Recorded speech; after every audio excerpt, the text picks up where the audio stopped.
Cancer क्या है? Cancer में क्या होता है, ये जो सेल है वो इमोर्टल हो जाता है, कभी मरता ही नहीं है।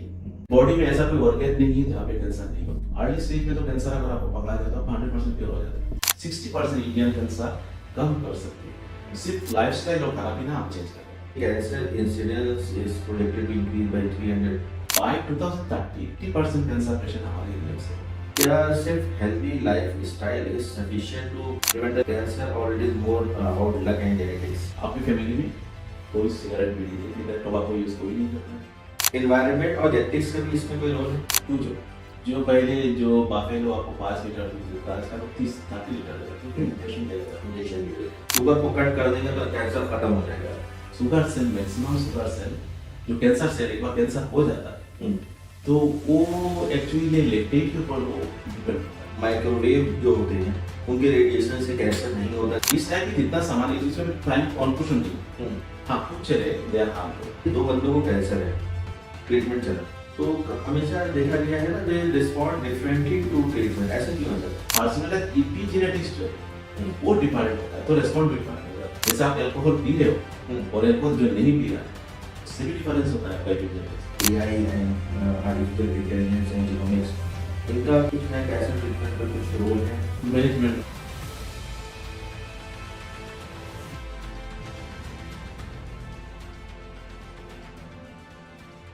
तो आज हम अपने पॉडकास्ट के एक नए एपिसोड डॉक्टर आशुष शो में आए हैं, और हमारे साथ जो है इस टाइम इंडिया के एक जाने माने cancer scientist doctor Rahman sir ने अपनी जो है क्वालिफिकेशन जो है अलीगढ़ यूनिवर्सिटी से हासिल करने के बाद जो है सर मास्टर्स के लिए और आगे की क्वालिफिकेशंस के लिए सर बाहर भी गए। सर काफ़ी बड़ी बड़ी प्रेस्टीजियस सोसाइटीज़ के मेंबर्स भी हैं।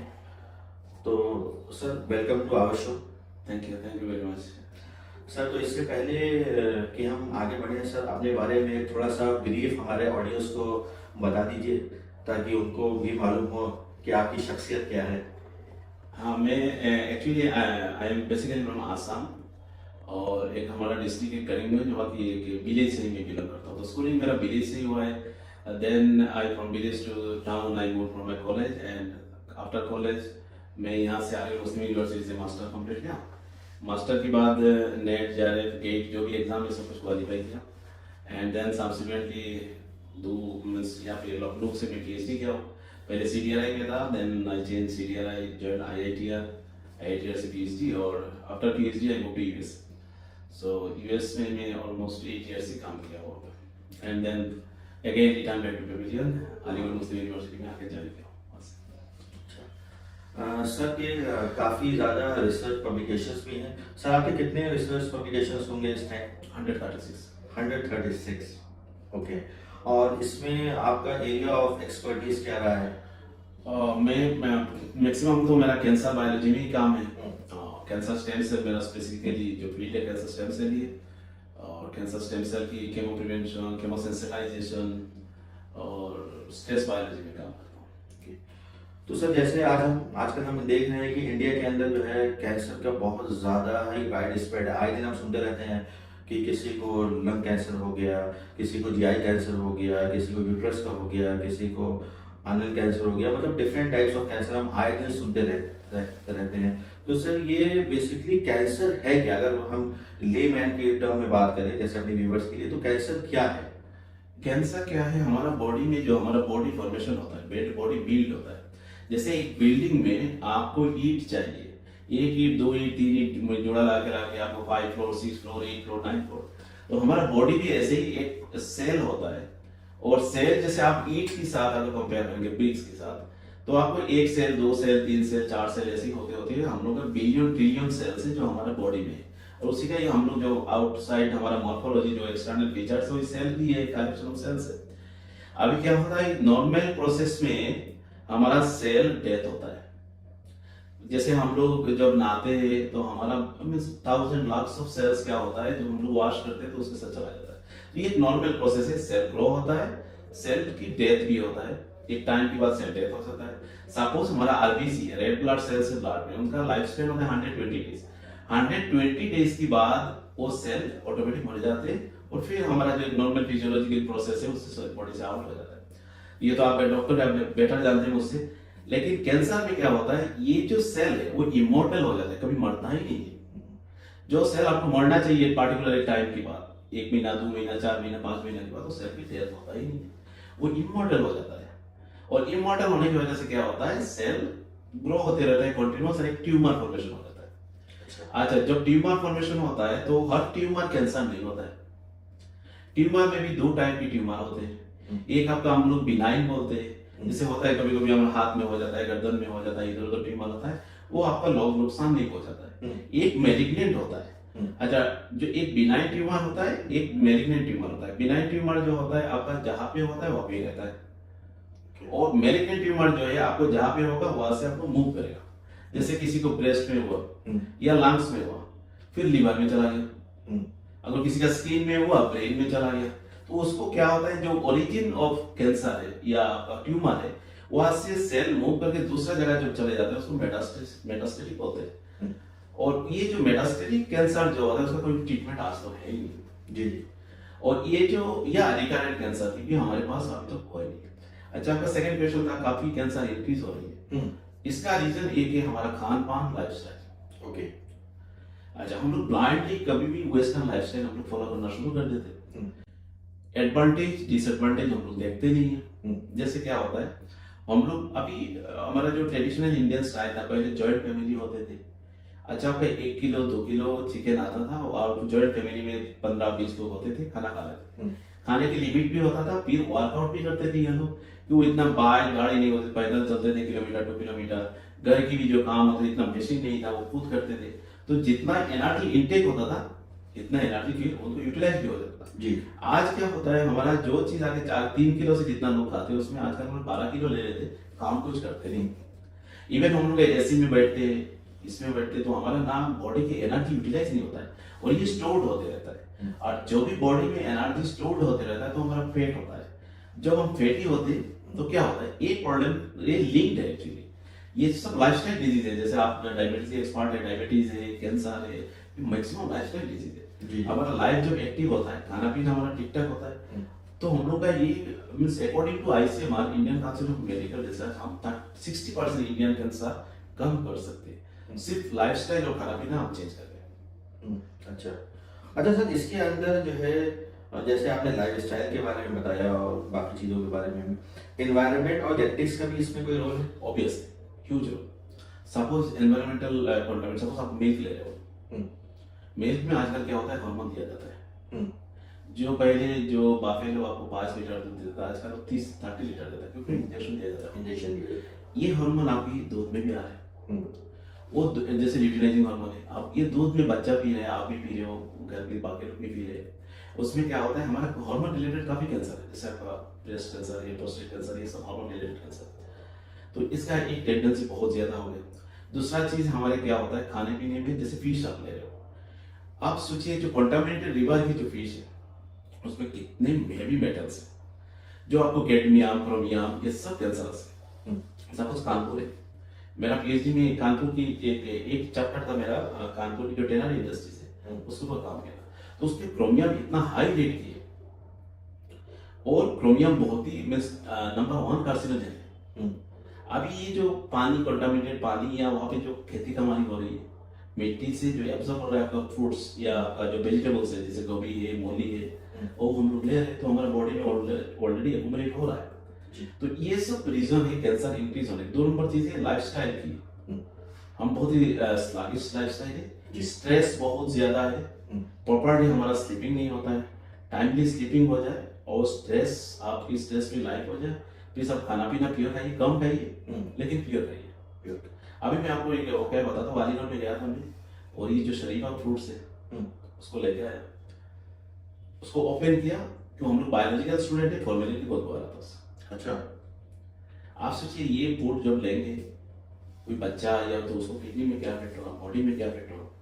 सर आप इसी से मुझे आपके उस शरीफे से याद आया कि जब मैं अलीगढ़ में था तो मेरी वाइफ एक बार वही फ्रूट्स लेने के लिए जमालपुर गई, तो वो कहने लगी कि ये तो पपीता उनको पसंद आया, पपाया, तो उनका पपाया थोड़ा कच्चा है, तो पीछे से एक बंदा बोल रहा है कह रहे यार तूने कल रात में इसको एसिड में भिगाया नहीं किया? अगर तू उसको एसिड में भिगा देता सुबह तक तुझे एकदम पका हुआ मिलता। माय वाइफ वाज शॉक्ड, कह रही है कि तुम लोग पपीते को एसिड में रख के पकाते हो। देन वो फीलिंग, अबे यार सारी बात सामने थोड़ी बोलनी होती है। सो आपके उससे मुझे याद आया, अभी मैं कुछ दिन पहले पपीता लाया था, एक दिन मैंने छोड़ा, उसके अंदर अजीब सा फंगल इन्फेक्शन जैसे अजीब सा हो गया एकदम से, और एक आध 2 दिन के बाद उसके अंदर एकदम पूरा अंदर से काला, पता नहीं केमिकल कार्बाइड हो गया। कार्बाइड एक्चुअली बैन हो चुका है इंडिया में, लेकिन अभी भी लोग यूज करते हैं कार्बाइड। ऑलरेडी बैन है, जो स्पेसिफिकली जो बनाना और पपीता ये सब में यूज किया जाता था पहले, आम, मैंगोज। तो इस वजह से मैं कहूँ ना, आप ये खाना जो है ना, ये चीज कार्सिनोजेन होते हैं जी। आप अभी अगर एक आम भी खाइए साल में, लेकिन आप ऑर्गेनिक खाइए, प्योर खाइए। बाग में जाइए, आपके सामने 1 किलो 2 किलो 4 किलो जो मिल जाए, और या तो मौसम में खाइए, वहाँ पे कम होता है केमिकल एक्चुअली। जो प्रॉपर सीजन होता है उसमें केमिकल ये कम डालते हैं, उसमें फ्रूट्स बहुत ज्यादा होता है, तो ये लोग केमिकल प्रोडक्ट कम होता है। अच्छा सर, कैंसर को लेके आजकल जैसे कुछ मिस भी मार्केट में, जैसे इंडिया में तो हर जगह हर चीज के मिथ्स निकल आते हैं ना, तो जैसे एक मिथ है कि सिर्फ शुगर से ही कैंसर सेल पलते हैं, या शुगर ही उनका मेन रीजन है, अगर आप शुगर को कट कर देंगे तो कैंसर खत्म हो जाएगा। ये एग्जैक्टली नहीं है। शुगर जो बॉडी में ज्यादा होता है, जैसे मेरा अपना बॉडी कर लो, शुगर सेंसिटिविटी मेरा बहुत हाई है, ऑलमोस्ट 300%। मैं खाने के बाद मेरा शुगर आता है बॉडी में 70 to 75। तो ये डिपेंड करता है पर्सन टू पर्सन, कितना सेंसिटिव है उनका इंसुलिन की बॉडी। दूसरा चीज ये आता है आपको, जो शुगर की मीट जो आपने कहा, sugar cell, maximum sugar cell जो कैंसर सेल, एक बार कैंसर हो जाता है तो वो एक्चुअली ये लैक्टेट के ऊपर वो डिपेंड करता है। किसके ऊपर? लैक्टेट जो हमारा ग्लाइकोलाइसिस पाथवे जो है ना, तो वो एनारोबिक कंडीशन में लैक्टेट बना के वो एनर्जी, कम एनर्जी जरूरत पड़ता है और वो ले लेता है। अच्छा, अभी आपने सर, सॉरी टू इंटरप्ट, अभी आजकल देखा होगा ना, सिद्धू की वाइफ जो है ये हाई है, हाँ, वो जबरदस्ती की हाइप बनाया हुआ है कि उनको फास्टिंग करवा दी और उनको मील स्किप कर दिया, शुगर 0 कर दी, कैंसर से स्टार्ट करके मर गए। अभी मैं डॉक्टर की रिपोर्ट पढ़ रहा था, यानी कि सिद्धू की, उसमें लिखा था ट्विटर में, भी भूल गया नाम, तो कहा इनकी पहले रेडियोथेरेपी भी हुआ था, केमोथेरेपी भी हुआ था। अभी किसका इफेक्ट है वो इतना जल्दी बॉन्डेड 60 डेज में होगा तो बहुत जल्दी आसान हो जाएगा। हजारों कैंसर रिसर्च इंस्टीट्यूट बंद हो जाएगा, बहुत एक दिन में बंद कर देगा, गवर्नमेंट क्यों पैसा दे? सही बात, अगर इतना आसान है तो जी। अच्छा, ऑब्वियसली जो हमारा इंडिया की नीम है, नीम इज वेरी मेडिसिनल, उसमें कोई शौक नहीं। जैसे हम लोग दातुन करते हैं, लोग कंटिन्यूअसली दातुन करते हैं, और जैसे मेरा हैबिट है, मैं आप कुछ ना करूँ नीम की छोटा सा वो लेके, ट्विग लेके, उसमें कम से कम 1-2 मिनट में नमाज से पहले कर ही लेता हूँ। इसका एक फायदा होता है, जैसे हमारा देखिए, आप डायबिटीज की वो है, कोई भी मेडिसिन हमारा पेनक्रियास में पहुंचना बहुत मुश्किल होता है जी, बहुत टफ हो गया पेनक्रियास, इसलिए पेनक्रियास की मैक्सिमम डिजीज क्योर करना, मींस आप 100% क्योर करना बहुत मुश्किल होता है, कोई भी डिजीज होता है, इवन डायबिटीज भी। तो इसमें लेकिन अल्लाह की कुदरत देखिए, नीम में एक कंपाउंड मिलता है निम्बोलाइट, वो पेनक्रियास में पहुंच जाता है। तो ये नीम की तो फायदा है, निम्बोलाइट पेनक्रियास में पहुंच जाता है। अब बताइए क्या कुदरत है, बताइए। उसमें सेम टाइप की कंपाउंड निम्बोलाइट उसमें मिलता है बाबुल में। जो मिसवाक जितने प्लांट से हम लोग करते हैं, तो इसमें देखेंगे हमें कुछ कंपाउंड मिलता है जो डायबिटीज में भी फायदा है, शुगर भी लो रखता है, प्लस आपका दांत की तो फायदा है, वो एंटीबैक्टीरियल भी होते हैं जी। माउथ की जो आप मिसवाक करने के बाद अगर फ्रेश वो है, तो आपका माउथ की बैक्टीरियल इन्फेक्शन से भी बच जाता है। अच्छा सर, एक और मिथ है कि जो माइक्रोवेव जो होते हैं उनके रेडिएशन से कैंसर नहीं होता, दे आर परफेक्टली सेफ, इसके बारे में क्या कहना है? अरे घर में माइक्रोवेव ओवन्स नहीं होते हैं, माइक्रोवेव जिसमें खाना गर्म करते हैं हम लोग, इसमें ये अभी कंट्रोवर्सी है, कोई फाइनल कंक्लूजन नहीं है, लेकिन मींस जनरली जितना आप एक लेवल की लैंग्वेज बोलते हो। अभी जस्ट मैं आने का टाइम एक बुक पढ़ रहा था, हमारा मिनिस्ट्री ऑफ आयुष की, उन्होंने लिखा एक्चुअली उनका स्पिरिचुअलिटी, उसको जीनोम टू ओम, बुक के नाम ये जीनोम टू ओम। अच्छा, तो इसमें उन्होंने स्पिरिचुअलिटी और मॉडर्न साइंस को बड़ा अच्छा से उन्होंने दिखाने की कोशिश किया। तो मैं आपको बोलूंगा, हम लोग जितना, हम नेचुरल पार्ट है, we are part of the nature, हम मिट्टी, वायु, ये सब चीजों से हम लोग बने हुए हैं, और हम जितना नेचर से क्लोज रहेंगे हमारे सेहत के लिए भी इतना ही अच्छा। ये जो माइक्रोवेव है, या आजकल फिलिप्स की वो भी आया है, वो या वो क्या बोलते हैं उसको, बेकोम से जो खाना बनाते हैं वो भी आया है, मेरा घर में भी एक मैं यूज करने कम देता हूँ, अच्छा। लेके दे दिया और यूज करने नहीं देता हूँ। तो इस टाइप की जितना सामान है इसमें फाइनल कंक्लूजन नहीं है। हाँ कुछ चले दे आर हार्मफुल। दूसरा चीज है हम लोग वी डोंट नो, जैसे आपने चिकन को किया, चिकन में अभी बहुत ही प्रोटीन है, प्रोटीन है, डीएनए है, क्योंकि मांसों जो होता है सेल, प्रोटीन, लिपिड ये सभी होता है, क्या होता है उसमें अगर कौन सा फ्री रेडिकल बॉन्ड है और क्या हो रहा है वो भी डोंट नो। तो जितना कम पॉसिबल है, लेकिन ये मींस कंफर्म कोई कंक्लूडेड कुछ रिजल्ट है नहीं हमारे पास। लेकिन हाँ कुछ मेटल्स होता है, जैसे एल्यूमिनियम है, एल्यूमिनियम माइक्रोवेव तो करते ही नहीं है, तो वो होता है तो एल्यूमिनियम में गर्म चीज नहीं खाना चाहिए। एल्यूमिनियम की कोई भी बर्तन वर्तन जो है गर्म ठंडा चीज ले लीजिए, लेकिन गर्म चीज नहीं करना चाहिए। इस टाइप से आपका वो जो लेयर वाला आया है आजकल, क्या कहते हैं कुछ मेटल में फ्राई करने के लिए, तो ये सब चीज में भी ये प्रॉब्लम होता है इस टाइप की। अच्छा सर, एक मैंने कहीं नहीं वो पढ़ी थी कि cancer incidence is projected to increase by 300%। इस न्यूज़पेपर में आईसीएमआर की रिपोर्ट है हमारा 300 टाइम्स ये बाय 2022-25 को है। अच्छा। और बाय 2000 ये इंटरनेशनल एसोसिएशन फॉर कैंसर आईएससीआर जो फ्रांस में है, उसके हिसाब से हम बाय 2030 डेवलप्ड कंट्रीज जो में वहाँ पे 70% कैंसर कम होगा, और अंडर डेवलपिंग कंट्रीज में 80% कैंसर पेशेंट हमारे एरिया से होगा। हमारे एरिया से 80% कैंसर, वर्ल्ड की 80% कैंसर इस पार्टिकुलर एरिया से होगा। जो हमारा ये जो development low and middle income countries है, इंडिया, पाकिस्तान, श्रीलंका, भूटान, इस type African countries, south American countries, और जो चीज हम देख भी रहे हैं आजकल, कैंसर एक ऑलमोस्ट एक एपिडेमिक ही हो गया। कैंसर, डायबिटीज तो ही बोल रहे हैं, हमारा हब है इंडिया। कार्डियोवास्कुलर डिजीज भी बहुत ही ज्यादा है जी हमारा इस पार्टिकुलर रीजन। सर क्वेश्चन मेरा था कि जैसे दो बंदों को कैंसर है ना, दोनों का सेम ट्रीटमेंट चला, तो हमेशा देखा गया है ना they respond differently to treatment, ऐसा क्यों है sir? This is the precision medicine, this is called precision medicine, personalised medicine.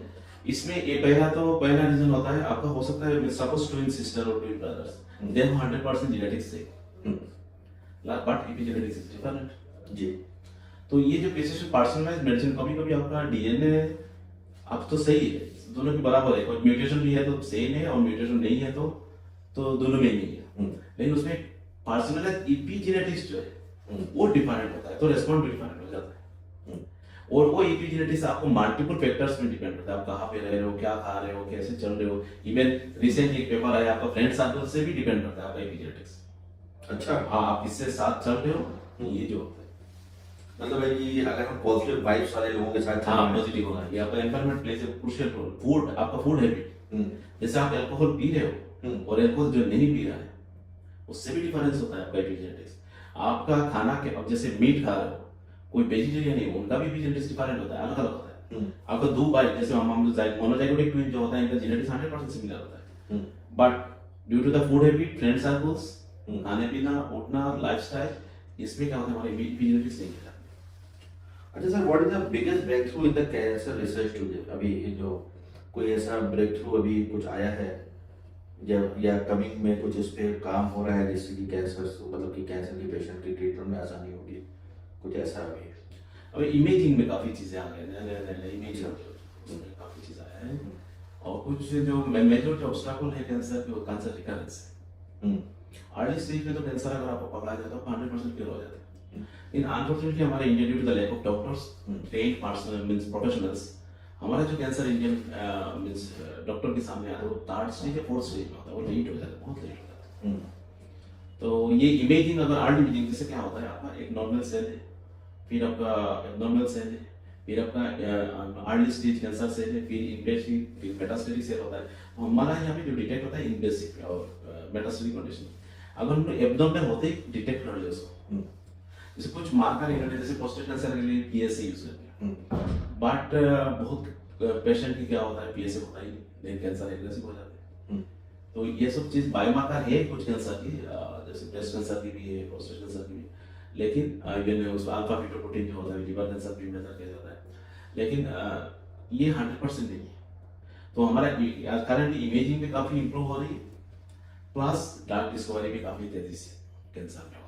और फॉर्चुनेटली ऐसा नहीं है जो लोग सोचते हैं 100% कैंसर एक बार हो गया तो आपको उस डेथ से मरना है, अभी भी जो हम लोग के पास जो नॉलेज है। लेकिन कैंसर रिसर्च की मेन गोल ये होता है, सपोज एक बंदा को 40 साल में मरना है, can we increase life span from 40 to 60 या 70, तो उसका पूरा लाइफ हो जाएगा जी। तो ये आजकल जैसे with breast cancer, one cancer wife आप तो 30 to 40 इयर्स तक बचा सकते हो। प्रोस्टेट कैंसर से आप 25 to 30 इयर्स बचा सकते हो। किसी को 50 साल प्रोस्टेट हो रहे हैं और आप 25 साल बचा तो 75 हो गया, उनका अपना लाइफ जी लिया, ये इतना तो हो गया। सर अच्छा, एक मेरा क्वेश्चन ये था जो मेरे जहन में आ रहा था, क्या सिर्फ healthy lifestyle is sufficient to prevent the cancer और it is more about luck and genetics? Genetics 15% are responsible for genetics. 15 to 20%. That's सब अच्छा। आपकी फैमिली में कोई सिगरेट बीड़ी नहीं पीता है, टोबैको यूज कोई नहीं करता है, आपकी फैमिली में किसी की कैंसर नहीं है, कैंसर नहीं हो इसका मतलब ये नहीं है आपकी होगा नहीं। हो सकता है आपका पेरेंट्स की भी हेटेरोजाइगस कंडीशन में, माँ की भी हेटेरोजाइगस, बाप की भी हेटेरोजाइगस, लेकिन आपको वो होमोजाइगस हो गया। स्पेसिफिकली ये चीज ज्यादा होता है काजिन मैरिज में। और इसमें जैसे एक कैंसर होता है लंग कैंसर स्पॉन्टेनियसली हो जाता है। कुछ लोग आप देखोगे 29, 30 उतना आपके हाथ में कोई बीड़ी पीता है, सिगरेट पीता है, कोई बैड हैबिट नहीं है, कुछ नहीं है, खाना पीना भी सही है, लाइफस्टाइल भी सही है, जिम जुगाड़ सब कुछ करते हैं, लेकिन स्पॉन्टेनियस उसमें क्या होता है, EGFR जो प्रोटीन होता है वो अगर म्यूटेंट है, आपको 29 to 40 के अंदर वो स्पॉन्टेनियसली आपको लंग कैंसर हो जाएगा। ऐसे बहुत कैंसर होता है जो आपकी पार्टिकुलर एक जीन म्यूटेशन होता है, जैसे हमारा गार्ड में कैंसर होता है, अगर APC जीन म्यूटेंट है तो आपको क्या होता है 18-19 साल से वो कैंसर धीरे धीरे शुरू हो जाता है और 30-40 तक आपको नजर में आ जाता है। वो उसमें आपको लाना लाइफस्टाइल की जरूरत है, ये आपका एक जेनेटिक रीजन है, लेकिन but this type of cancer is only 15 to 20%। Okay, that tobacco is responsible for 30% cancer, genetics is also 20% cancer, so this is heterogeneous disease, lack also Tej. Sir अच्छा, ये कह रहा था कि इतने सारे एडवांसमेंट्स हुए हैं कैंसर को लेके, लेकिन it still remains the leading cause of death. So what makes it so difficult to treat it? because of this heterogeneous nature. Okay. It's not a single nature. Lifestyle, genetics, epigenetics, everything involved. और nowadays the main thing is the stress. आपका stress तो आप कैसे कितना competition है life में, stress, tension, ये सब चीज आपको, प्लस जब स्ट्रेस होता है तो लोगों की लाइफ से कोई कंटिन्यूअसली आपको पियान ले रहा है, कोई वाइन ले रहा है, कोई सिगरेट ले रहा है, कुछ, प्लस जब आप कुछ भी ना लो, कैफीन तो ले ही रहे, चाय और कॉफी तो ले ही रहे, प्लस स्ट्रेस कंडीशन में क्या होता है, आपको स्ट्रेस कंडीशन में भूख भी लगता है लोगों, तो खाना खाते हैं, कैलोरी बर्न नहीं होता है, और आपका ये याद रखिए कार्बोहाइड्रेट, एक्सेस कार्बोहाइड्रेट, टॉक्सिकोलॉजी में एक कॉमन टर्म होता है, excess of anything is bad, even water is also bad. Definitely कुछ भी आप जो ले रहे हो, लेकिन आपको जो स्ट्रेस होता है, आपको स्ट्रेस होने से भूख लगता है, excess of anything is poison. हाँ पॉइजन, आप उसमें खाना खाते हैं लोग, तो lifestyle is a huge problem nowadays. Sir कितने डिफरेंट टाइप्स ऑफ कैंसर अगर हम क्लासिफाई करना चाहें? एक तो मोटे मोटे नाम से सॉफ्ट टिश्यू और सॉलिड कैंसर होता है। सॉफ्ट टिश्यू में ब्लड कैंसर जितना टाइप है, बहुत टाइप के ब्लड कैंसर है। बॉडी में ऐसा कोई ऑर्गन नहीं है जहाँ पे कैंसर नहीं होता, जहाँ पे सेल है वहाँ पे कैंसर होने की चांस। सर अब आपसे आपके रिसर्च सेगमेंट पे कुछ बात करना चाह रहा था कि सर आपने जो अभी जो आप फिलहाल जो रिसर्च कर रहे हैं, इस पे अभी आपको कुछ चीज़ों में बड़ा अच्छा आपका काम, उसके बारे में हमारे व्यूअर्स को कुछ बताइए, किस चीज़ पे ऊपर आप काम कर रहे हैं? मेरा स्पेसिफिकली लास्ट 15 ईयर्स से जो मेरा काम चल रहा है वो एक चीज़ है कैंसर स्टेम सेल्स। ओके, पहले हम लोग कैंसर ट्रीटमेंट देते थे, जैसे कैंसर ट्यूमर हुआ, ट्यूमर में हम लोगों ने क्या किया, रेडियोथेरापी या केमोथेरापी किया, तो आपका पूरा वाइप आउट हो गया, ट्यूमर नहीं है खत्म। आपने अल्ट्रासाउंड किया या आपने कोई इमेजिंग किया, कुछ भी देखा कुछ है ही नहीं, तो खत्म, पेशेंट आ गया घर। आने के बाद 2 साल 3 साल 5 ईयर्स 6 ईयर्स में 10 ईयर्स के बाद फिर दोबारा उसी जगह में कैंसर हो गया, तो उसको बोलते हैं हमारा लेमन लैंग्वेज में हम रीअपियरेंस ऑफ कैंसर, या बायोलॉजिकल लैंग्वेज में कैंसर बायोलॉजी में उसको रिकरेंस बोलते हैं, कैंसर रिकरेंस होता है। वो रिकरेंस के रीजन 2001 से शुरू हुआ, पहले शायद ब्लड कैंसर में उन्होंने आइडेंटिफाई किया, तो कुछ सेल रह जाता है and this cells are resistant to both radiotherapy and chemotherapy.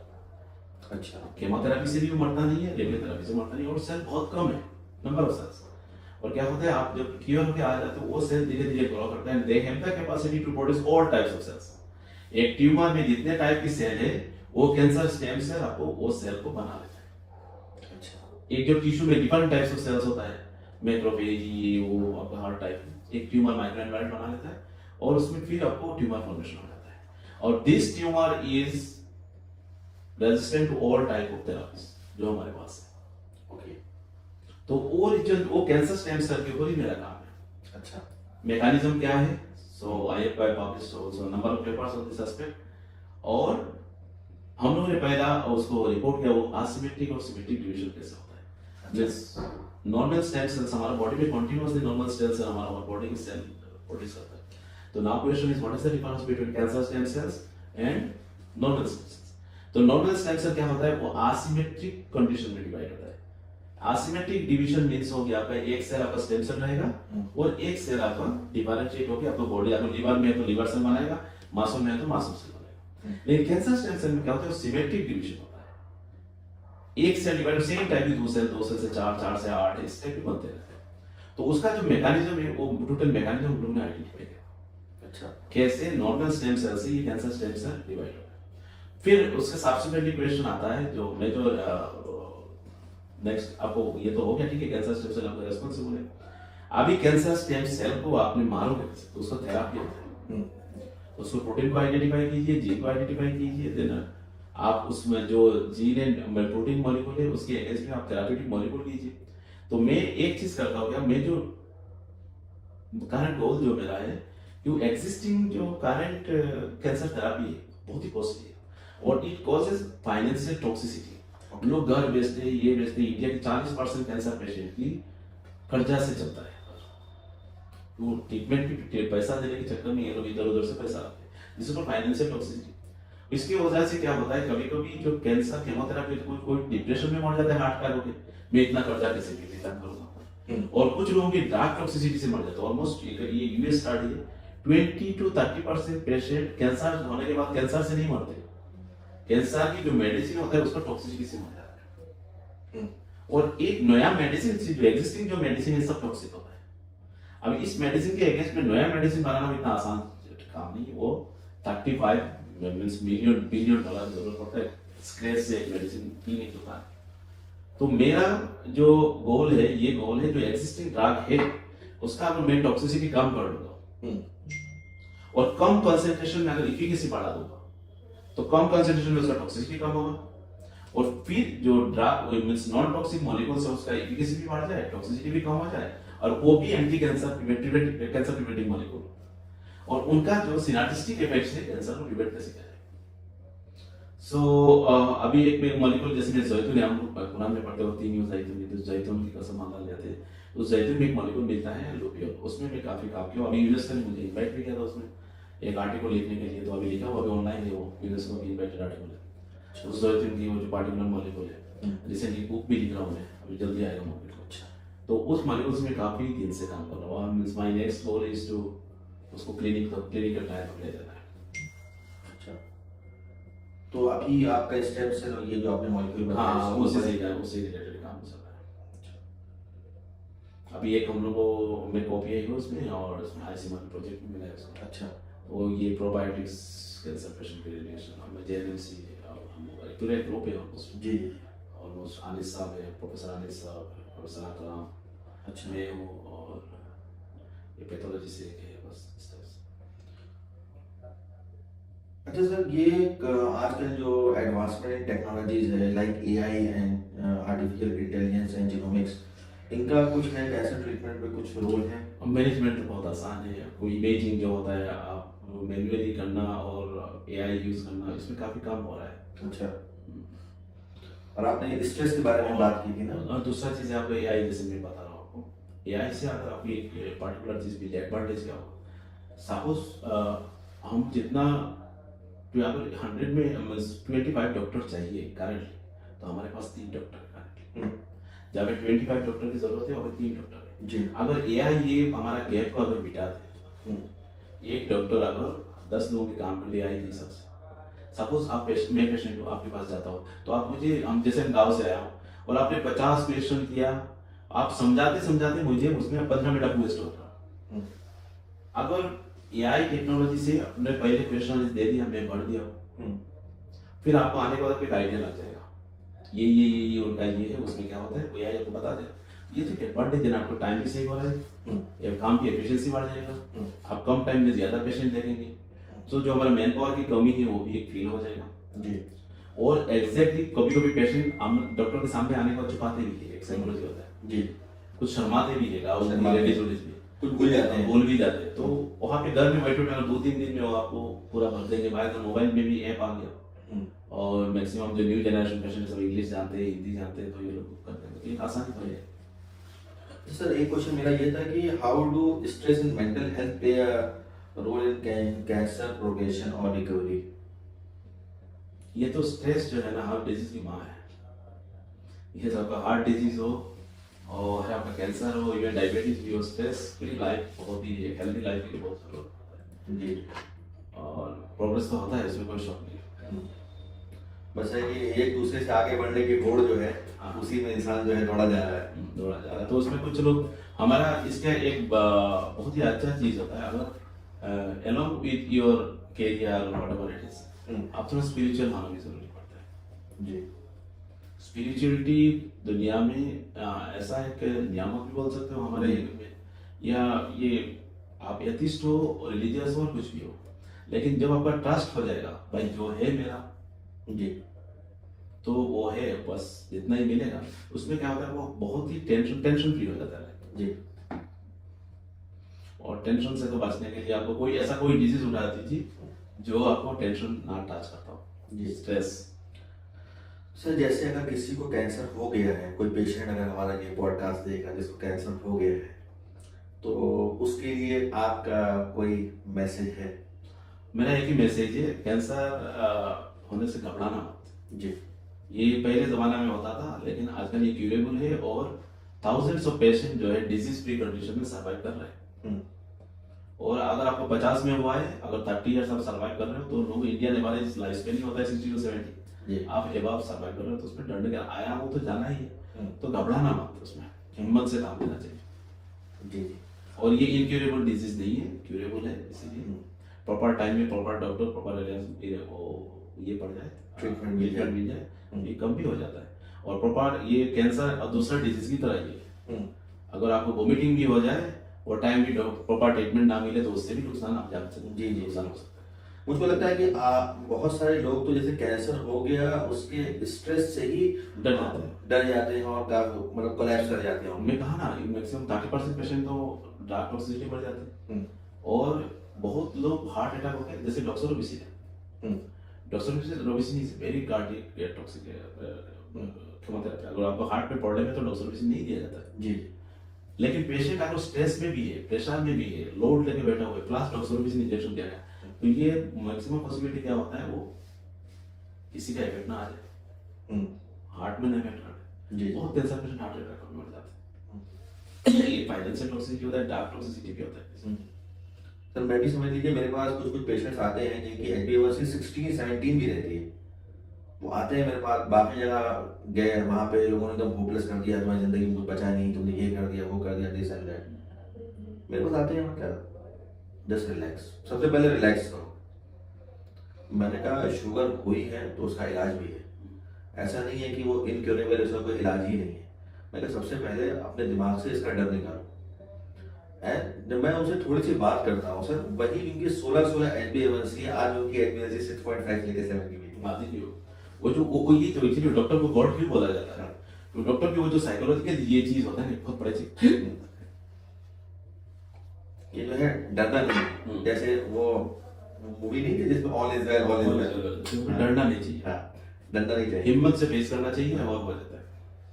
चलिए, तो सर बहुत अच्छा लगा आज आपसे कैंसर के बारे में बहुत कुछ सीखने को मिला और हमारी ऑडियंस को भी बहुत कुछ सीखने को मिला होगा। तो सर एक कोई आप कैरी होम मैसेजेस देना चाहेंगे हमारी ऑडियंस को? मैं यही बताऊंगा, जो हम लोग का जो पुराना ट्रेडिशन था, जो हमारा दादा चाचा अब्बा तो की भी बोल सकता हूँ, पेरेंट्स तो भी बोल सकता हूँ, जो उन लोग जो लाइफ स्टाइल था सो-कॉल्ड मॉडर्निटी के नाम से उसको डायरेक्टली आप अवॉइड मत कीजिए। अर्ली मॉर्निंग उठिए, जल्दी सो जाइए, खाना प्रॉपर्ली खाइए, टाइमली खाइए, और लिटिल बिट स्पिरिचुअलिटी भी लाइफ में जरूरी है जी। स्पिरिचुअल रहेंगे तो आप पीसफुल रहेंगे, और माइंड की पीस से बहुत बीमार ऐसे खत्म हो जाता है। सही बात है। पीसफुल माइंड अगर है आपका, बहुत बीमार खत्म हो जाता है। और इतना स्ट्रेस लेने की कोई जरूरत नहीं है, कोई जरूरत नहीं है। जो किस्मत में होगा वही मिलना हाँ, है। वही टेम्पररी वर्ल्ड है, इसमें कोई किसी को रहना नहीं है। स्ट्रेस मत लीजिए, जो मिल रहा है मिल रहा है, और बाकी आप काम करते रहिए, जी। देने वाला वही है। सही कह रहे हैं। तो सर बहुत बहुत शुक्रिया आपका हमारे शो में आने के लिए, और उम्मीद करते हैं कि आपकी इस इंफॉर्मेटिव टॉक से बहुत लोगों को फ़ायदा हुआ होगा, और बहुत लोगों को इससे कैंसर के बारे में एक ब्रीफ इंसाइट मिलेगी कि क्या करना है, कैसे करना है, ट्रीटमेंट क्या लेना है, कब लेना है, और अपनी लाइफ स्टाइल के अंदर क्या चेंजेस करने हैं, ये सारी चीज़ें मालूम होंगी। तो सर बहुत बहुत शुक्रिया हमारे पॉडकास्ट में आने के मुझे लिए। बहुत अच्छा लगा आपके स्टूडियो में बुलाना, और ये मोहब्बत से, इतना मोहब्बत से तो और ऐसा बहुत ही इंडिया में स्पेसिफिकली, क्या इंडिया के पूरे इंडियन वर्ल्ड में भी कोई भी प्रोफेशनल्स मीन्स अपना फील्ड छोड़ के दूसरे के बारे में सोचने वाला बहुत कम लोग मिलते हैं। और आपके पेशेंट भी फॉर्चुनेट होंगे आप जैसे डॉक्टर से। सर मेरा तो यही है कि मैंने सोचा है कि इस पॉडकास्ट के मीडियम से हेल्थ के हर सेक्टर को टच करूंगा।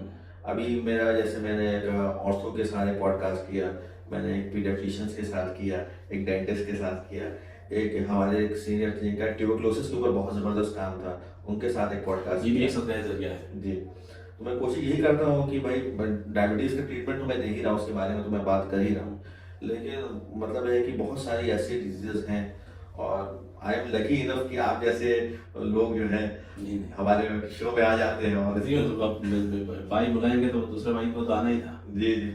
तो सर आप जब भी आइएगा तो इंशाल्लाह आपके साथ ऐसे ही कुछ इन्फॉर्मेटिव डिस्कशंस करेंगे, ताकि इससे लोगों को भी फायदा हो और हम किसी के लिए किसी भी तरीके से काम आ सके।